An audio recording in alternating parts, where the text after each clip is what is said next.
Rory McIlroy had a dismal start to the US Open, finishing Thursday 8 strokes behind the leader and struggling to stay within striking distance of a sixth major. McIlroy had a strong start, scoring a very good 33 on the back nine after starting on 10. He rarely had a score below par. As McIlroy finished his round, the Oakmont course, which is regarded as one of the most feared and revered in golf for good reason, took a sharp turn. After struggling to find any fairways during his round, Masters winner McIlroy finished on +4, 8 strokes behind leader J.J. Spaun, after being +6 through his final 9 holes.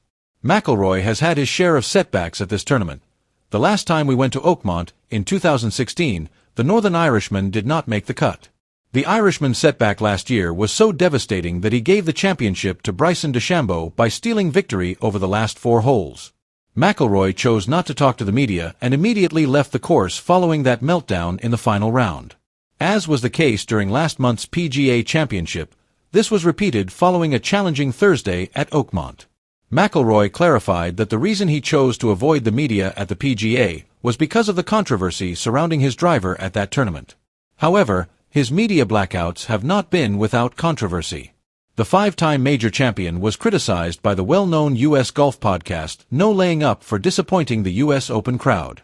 On a live podcast on Thursday night, the popular U.S. podcast No Laying Up evaluated the first round of the U.S. Open and was unreserved in its harsh condemnation of Rory McIlroy's choice to avoid speaking to the media. Chris Solomon, who hosts the podcast, defeated McIlroy with brutality. Sully claimed that the choice to ignore the media once more showed disrespect for the USGA, the tournament's organizers, as well as the supporters. You know, his excuses for not doing it in the past were the weather on Saturday, his want to visit his daughter on Friday, his desire to fly home, and his inability to wait 7 minutes to respond to a few questions on Sunday. Every year, you participate in a USGA event where millions of dollars are up for grabs. Over the years, you've very likely earned about $10 million from the USGA. Can't you just stand there and respond to a few questions? Write down what transpired today. After a morning, why are you in such a rush? With this one, you don't have the bedtime or daughter excuse. Man, what the devil are we doing? It's so dumb. I want to fucking address the questions, and not go back. Right now, I have no idea what we're protesting against. DJ Pyhoski, a fellow contributor, expressed sympathy for the reporters and supporters who had followed Rory around Oakmont for the entire day, only to be forgotten at the end of the round. When the brazen Bryson DeChambeau declared victory at the US Open last year, McIlroy came under intense criticism for avoiding the media. McIlroy was the popular favorite at the time, but DeChambeau has become a contender after his US Open victory and his antics in the years since. Solomon claimed to have seen a concerning pattern of McIlroy losing supporters at every competition.